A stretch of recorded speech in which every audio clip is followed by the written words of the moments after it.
হ্যাঁ, বাচ্চাদের থেকে কলম উঠানো, এখনো কলম তাদের বিরুদ্ধে চলে না। রুফিয়াল কালাম সাবি হাত্তা ইয়াবলু, বাচ্চা যতক্ষণ পর্যন্ত প্রাপ্ত বয়স্ক না হবে কলম তার বিরুদ্ধে যাবে না। বিদায় বাচ্চা ব্যতীত আর পাগল ব্যতীত। রুফিয়াল কালাম মজনুন হাত্তা ইয়াবরা, পাগল যতক্ষণ পর্যন্ত ভালো না হয় কলম তার বিরুদ্ধে যায় না। আরেকজনকেও যোগ করা যায়, নাইম হাত্তা ইয়াস্তাইকির, ঘুমন্ত ব্যক্তি যতক্ষণ পর্যন্ত সজাগ না হয় কলম তার বিরুদ্ধে যায় না। এই তিন শ্রেণী ব্যতীত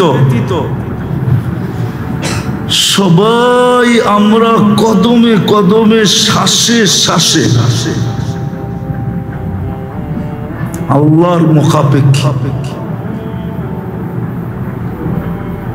অথচ প্রশ্ন, যেইখানে আমার স্বার্থ ওইখানে আমি জান দিতে রাজি, তাহলে আমার সবচেয়ে বেশি স্বার্থ তো হলো আল্লাহর সাথে,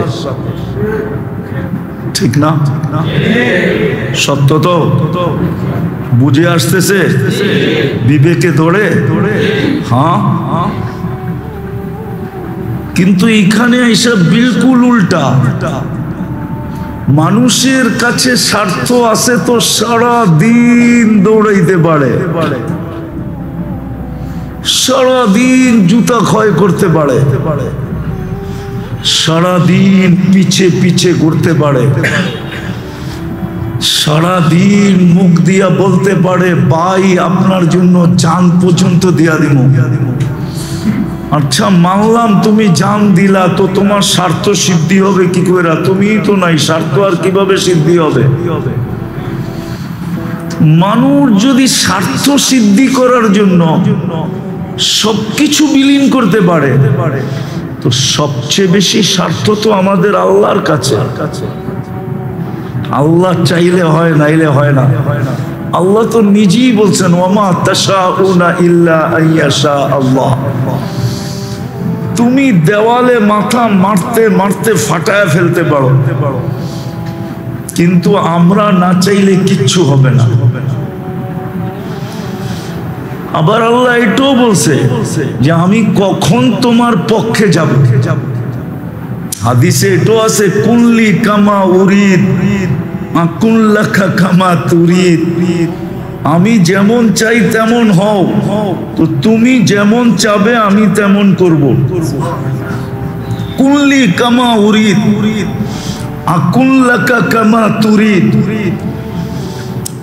আমি যেমন চাই তেমন করো, তো তুমি যেমন চাবে তেমন আমি করব, করে দিব। ফাইন আসাইতানি ফিমা উরিদ, আমি যেটা চাই এটা যদি না করলে, উতইবুকা ফিমা তুরিদ, তুমি যেটা চাও এটার ভিতরে তোমাকে ক্লান্ত করে ছেড়া দিব। বরং আরেকটা হাদিসে আছে উসাল্লিত আলাইকা দুনিয়া, দুনিয়ার যাই ঝামেলা এত তোমার উপরে চাপায়া দিব, এত চাপান চাপাবো, তুমি ক্লান্ত হয়ে দৌড়াইতে থাকবে। কামা ইয়ারকুসুল ওয়াহশিয়্যু ফিল বাররিয়া, চতুষ্পদ প্রাণীগুলা শিকারের পিছে যেরকম জঙ্গলে ছুটতে থাকে, তুমি এরকম ছুটতে থাকবা। ওয়া তাকুনু ইনদি মাজমুমা, আর তুমি আমার কাছে বড় নিকৃষ্ট হবে। ওয়ালা ইয়াকুনু ইল্লা মা কাসসামতু লাক, আর ওইটাই হবে যেটা আমি চাবো, তোমার চাওয়া হবে না। তো আমি বুঝাইতে চাইতেছি আপনাদেরকে যে যার সবচেয়ে বেশি কাছে হওয়া দরকার ছিল, এই সৃষ্টির সেরা প্রাণীটা, মানুষ সৃষ্টির সেরা প্রাণী, যাকে আল্লাহ শ্রেষ্ঠত্ব দিয়ে তৈরি করছেন। ওয়ালাকাদ কাররামনা বনি আদম, যার শ্রেষ্ঠত্বের ঘোষণা আল্লাহ দিয়েছেন, যাকে আল্লাহ কুদরতি হাত দিয়ে তৈরি করছেন। সব সৃষ্টি হুকুম দিয়া তৈরি, বরং দুই অক্ষর দিয়া তৈরি, কাফ আর নুন। আপনাকে আমাকে কুদরতি হাত দিয়া তৈরি করছেন, হুকুম দিয়া তৈরি করেন নাই। সমগ্র সৃষ্টি 6 দিনে তৈরি করছেন। আপনাকে আমাকে প্রত্যেককে কমসে কম 10 মাস সময় নিয়ে তৈরি করছেন। সত্য তো? বুঝে আসতেছে? হ্যাঁ, ওই মানুষটা সবচেয়ে বেশি আল্লাহর কাছে হওয়া উচিত ছিল, কেননা সে শ্বাসে শ্বাসে আল্লাহর মুহতাজ, কদমে কদমে আল্লাহর মুহতাজ। আমি দুনিয়া বলতেছি, এখনো আখিরাতে যাই নাই, দুনিয়াই বুঝাইতে চাইতেছি। দুনিয়াতে আমরা কদমে কদমে আল্লাহর মুহতাজ, আল্লাহর মুখাপেক্ষী। উচিত ছিল আল্লাহর কাছে হওয়া। সারা দিন আল্লাহ আল্লাহ করা। যদি বিবেক থাকে তাইলে বুঝবেন, যদি অক্সিজেন এই পানির দামে কিনতে হতো 30 টাকা লিটার, তাইলে ডেলি 16,500 টাকা শুধু অক্সিজেনের বিল দিতে হইতো। বিশ্বাস হয় না? 550 লিটার অক্সিজেন নেই আমরা ডেলি 24 ঘন্টায়। 30 টাকা পার লিটার।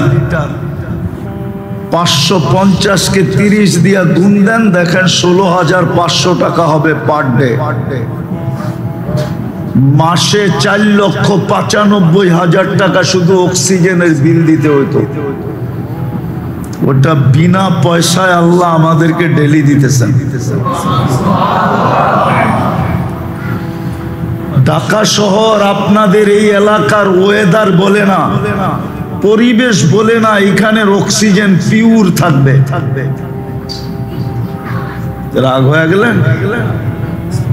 দুনিয়ার থেকে আনেন বড় বড় শিক্ষিত লোক, আইনা এখানে ছেড়া দেন, ও বলবে তোমাদের পরিবেশ বলে না, তোমাদের অক্সিজেন পিওর থাকবে।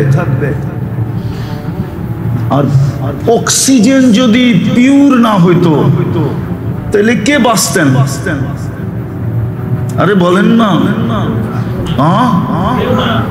কিন্তু আমাদের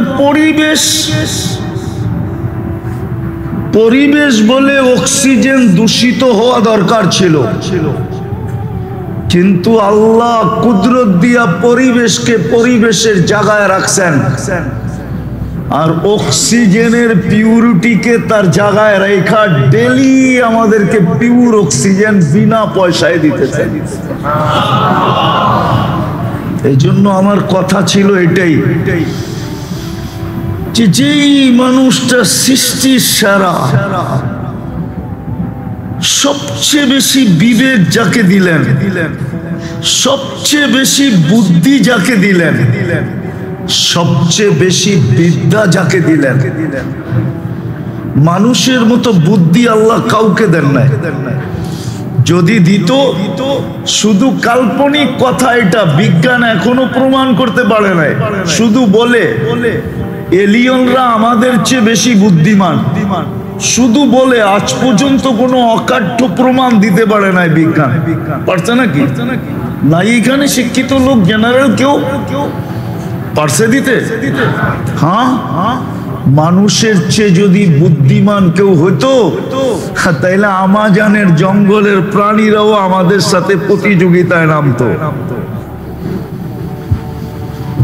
মানুষ সবচেয়ে বুদ্ধিমান, সবচেয়ে বিবেকমান, সবচেয়ে বড় বিদ্বান। ওই মানুষটা আল্লাহর থেকে দূরে সরল কি করে? যার সবচেয়ে বেশি আল্লাহর কাছে হওয়া দরকার ছিল, কেননা সে শ্বাসে শ্বাসে আল্লাহর মুহতাজ, কদমে কদমে আল্লাহর মুখাপেক্ষী। প্রত্যেক মুহূর্তে আমরা আল্লাহর মুখাপেক্ষী। 24 ঘন্টা যিনি আমাদেরকে উইদাউট পে সেবা দিতেছেন, না দিতেছেন না? আমি তো শুধু অক্সিজেন দেখাইলাম। আচ্ছা বলেন তো, আপনাদের পেটে যে খাদ্য যায় কয়বার চেকিং এর পরে যায়? কয়বার? বলেন না, জানেন কেউ? কমসে কম 4 বার চেকিং হয়। ওটা যদি প্রযুক্তি দিয়া করতে হইতো, প্রথম নাক চেক করে গ্রান ঠিক আছে কিনা। যদি এটা মেশিন দিয়া করতে হইতো,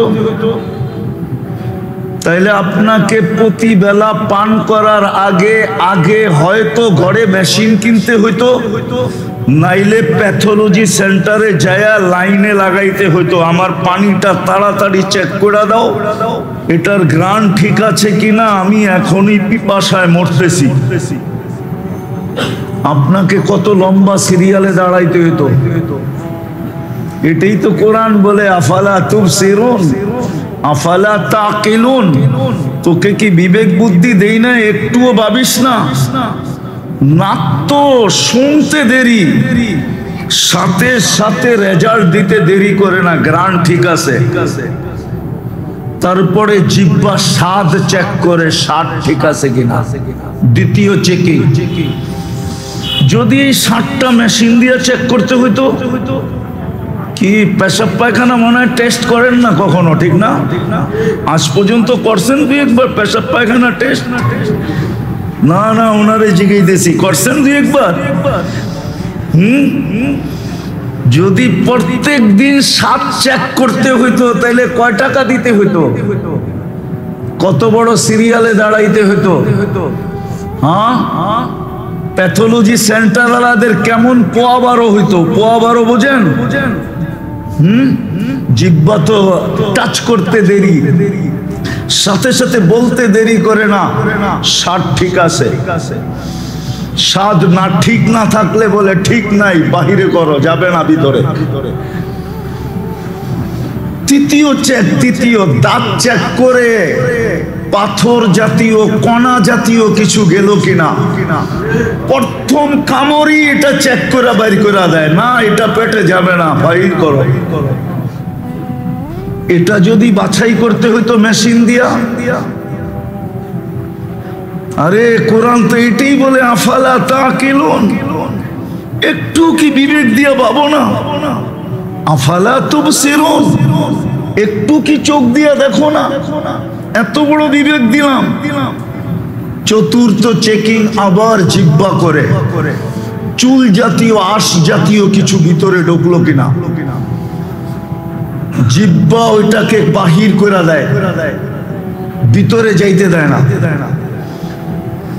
তো যে আল্লাহ 24 ঘন্টা আমাদেরকে সেবা দিতেছেন, কি না দিতেছেন না? দিতেছেন না? না দিতেছেন না? 24 ঘন্টা যিনি সেবা দিতেছেন, এটাই তো আল্লাহ এক জায়গায় বলছিলেন, আযকুরুকা ওয়ালাউ তানসানি। ও মানুষ, তুই আমাকে ভুলা থাকিস কি কইরা? অন্য কেউ যদি ভুলা থাকতো তাহলে মনকে বুঝাইতে পারতাম, তুই ভুলা থাকিস কি কইরা?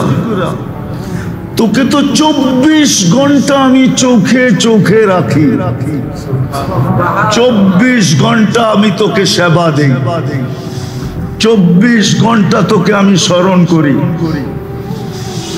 এক মুহূর্ত যদি তোকে স্মরণ না করি, এটাও এক জায়গায় বলা আছে, লাবতালাতিল আরদু ফি বাতনিহা, জমিন তোকে পেটে নিয়ে নিবে।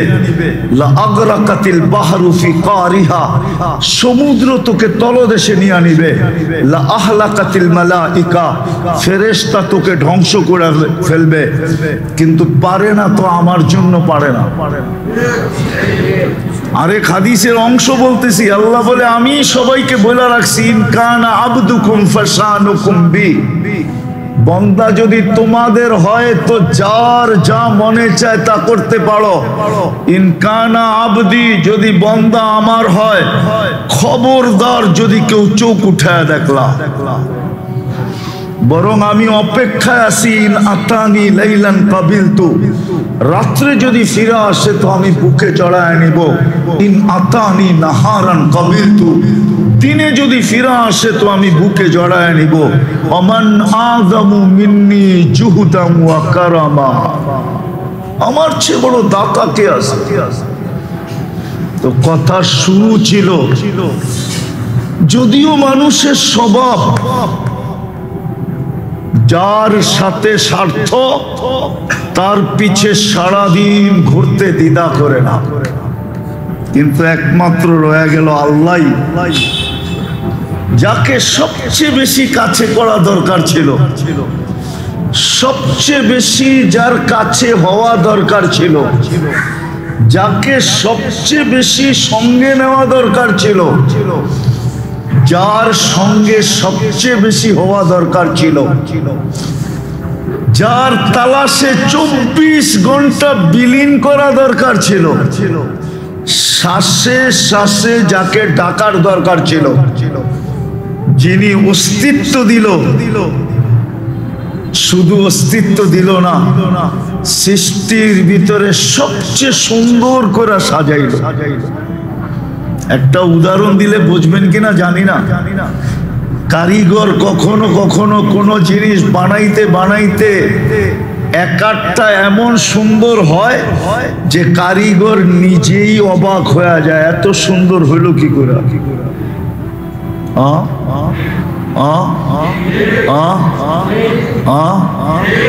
আল্লাহ আমাদেরকে বানায়া বলে এত সুন্দর, তাইলে আর শ্রেষ্ঠত্ব দেই তো দেই কাকে? যা মুকুট তোর মাথায় দিয়া দিলাম, এত সুন্দর গঠনের দিক দিয়ে এত সুন্দর, রূপের দিক দিয়ে এত সুন্দর, বিবেক বুদ্ধির দিক দিয়ে এরকম সুন্দর, চতুর্দিক দিয়ে যেন সৌন্দর্য ফুটা পড়তেছে। আগেরটা বললে ওলামা মানে কিনা জানি না, যে আল্লাহ নিজেই বইলা ফেলছে ইন্নী লাকা মুহিব্বা, বান্দা আমি তোকে ভালোবাসা ফেললাম। আল্লাহ নিজেই ভালোবাসার ঘোষণা দিয়ে দিলেন, আমি ভালোবাসলাম তোকে। তারপরে একটু অনুরোধ করছেন, ফাবিহুব্বি কুল্লি মুহিব্বা, আমার ভালোবাসার কসম তুই আমাকে একটু ভালোবাসা দেখা। তা আমার কথা ছিল ইসলাহি প্রোগ্রাম হিসাবে যে যার কাছে সবচেয়ে বেশি হওয়া দরকার ছিল, আজকে আমরা তার চেয়ে সবচেয়ে বেশি দূরে। যাকে সঙ্গে সবচেয়ে বেশি নেওয়া দরকার ছিল, আজকে আমরা ওনার থেকে বহুত বহুত দূরে। এই মজমায় পাওয়া যাবে না একজনও যে ডেলি 500 বার আল্লাহ আল্লাহ বলে। আসেন কেউ? হাত উঠায় বলতে পারবেন যে আমি ডেলি 500 বার আল্লাহ আল্লাহ বলি?